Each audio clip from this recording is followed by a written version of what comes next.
Hey y'all, and welcome to Politibrawl. My name is Brian, and Brandon Gill just lays the smackdown on Know-Nothing Democrat Ansari from Arizona, who you'd think would know more about the realities of illegal immigration. Let's dive in. Imagine if you, or worse, your child, experienced the terror, the fear, and the blind pain of being kidnapped off of the street. For many of my constituents, this is the horrific reality that they are dealing with every single day. ICE is terrorizing our communities. They are kidnapping people off of the streets, tearing families apart, and destroying futures to meet insane daily quotas enacted by Donald Trump. Just a few weeks ago, Republicans in Congress passed a massive budget that is funneling billions of new dollars to ICE. This money makes ICE the largest domestic police force in the United States, with more resources than dozens of militaries around the entire world. This funding is unprecedented, and it's a free pass for ICE to ramp up Trump's cruel and inhumane mass deportation policies.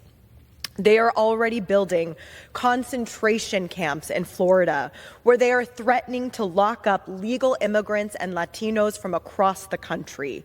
Over the past 4 years, Joe Biden and the Democrats have inundated American communities with massive numbers of violent illegal aliens who are murdering and raping and torturing and pillaging our people on our soil. And the entire time they did it not by accident, but as a deliberate policy decision to open up our borders and flood our country with people that they believed would be future Democrat voters for life.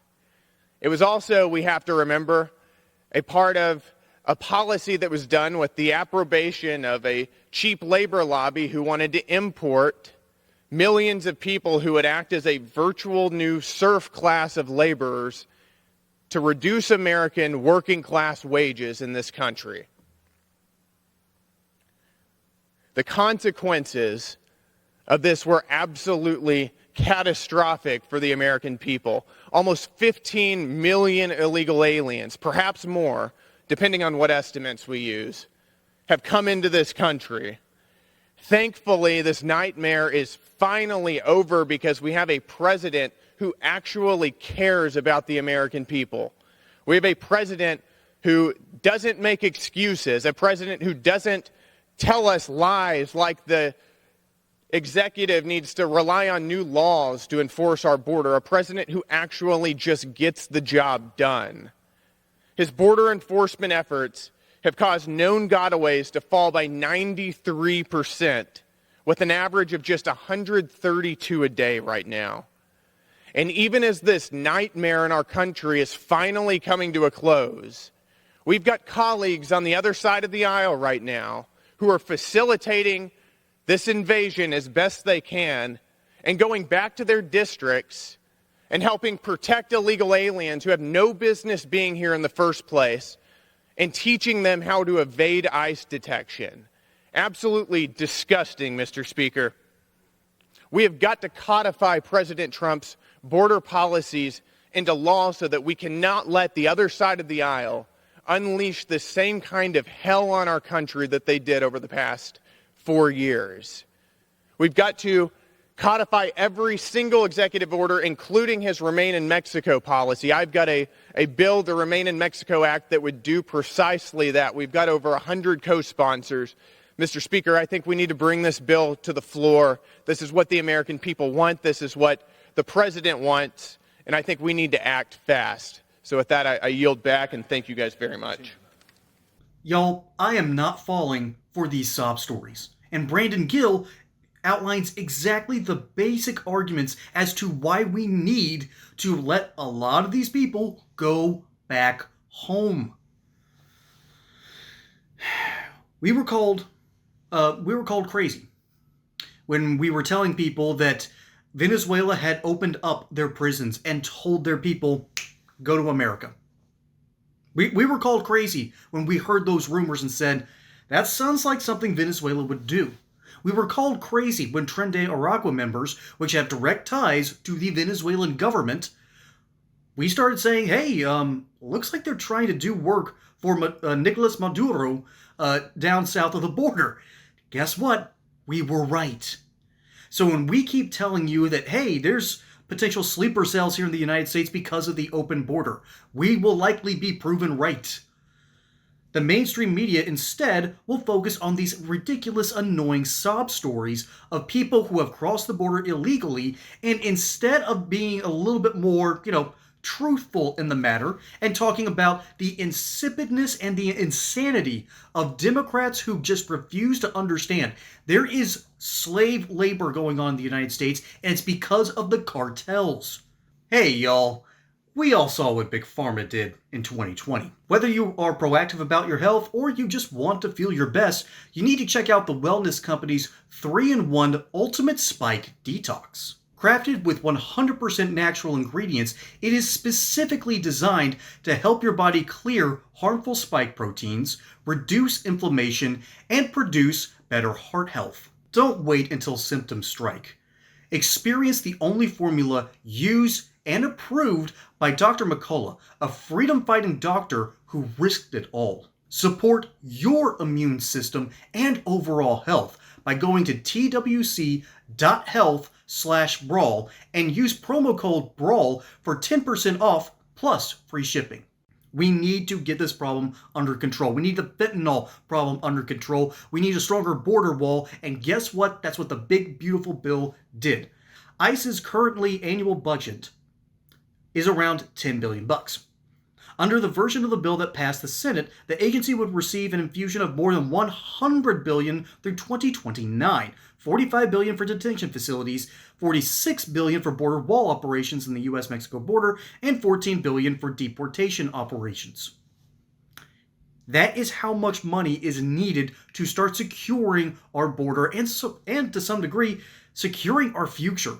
It is not fair to anyone, including the illegal migrants themselves, who have been shopped around, used as a political chess piece, and are basically a pawn hoping to put someone in checkmate. That is not fair to do to people. And it's not fair to continue to allow them to be misused by evil, greedy organizations.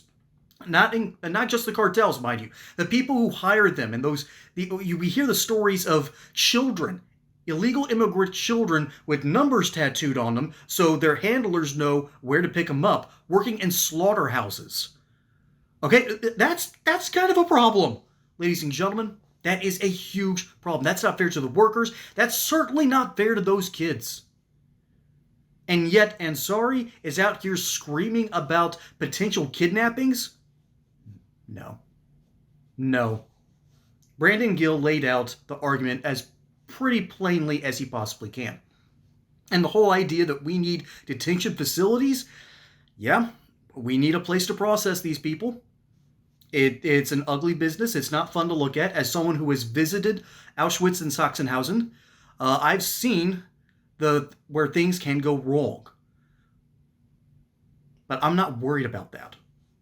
What I'm worried about is the fentanyl that's poisoning people from Appalachia to Seattle to Miami, all the way through to the rest of the southern border and the Southwest. I have a problem with the cartels continuing. By the way, if you want your avocado toast, I am a millennial, after all. The avocado trade mostly goes back to the cartels. So I do not want those people funded. I want those bad hombres. I want to pull their teeth out. I do not want to give them a money system so they can continue to use it against the American people. All right? That is what we're talking about when it comes to the border wall. That's what we're talking about when it comes to ICE. But one final thought I want to leave with you here. The real reason for the deportations and the real reason Democrats are mad about it is not just because we're taking away their cheap labor. We're taking away their potential census numbers. And when this happens, if there are indeed, and I believe there are, roughly 30 million illegal migrants here in the United States, that's going to make a major dent on the political climate, and it will take away a ton of voting bases from New York, California, and Illinois. Three of the biggest blue states are probably going to lose electoral points, and the Democrats know that that's already a problem for the Senate. They've sort of given up on ever trying to hold the Senate. It's the real reason why no one speaks out against John Fetterman. They aren't going to take him from his position because they're afraid of what happens if they somehow lose an upcoming election. They know that they know that they're not getting the Senate back anytime soon. And the way the census data works is that they look at every single person in an area, not citizens, but people. That's something else that probably needs to be changed as well. But the border wall needs to be strengthened. We need more teeth in ice. And what has happened with the big beautiful bill, this is a huge piece of it. And Brandon Gill, of course, lays out the perfect argument. And Ansari, and Ansari out of Arizona, you'd think that she'd know more because she's in a border state. Well, apparently not. Bless her heart. Folks, my name is Brian. Hope you enjoyed that segment here on Politibrawl. Don't forget to like and subscribe. Catch you on the next one. Until then, y'all have a good one.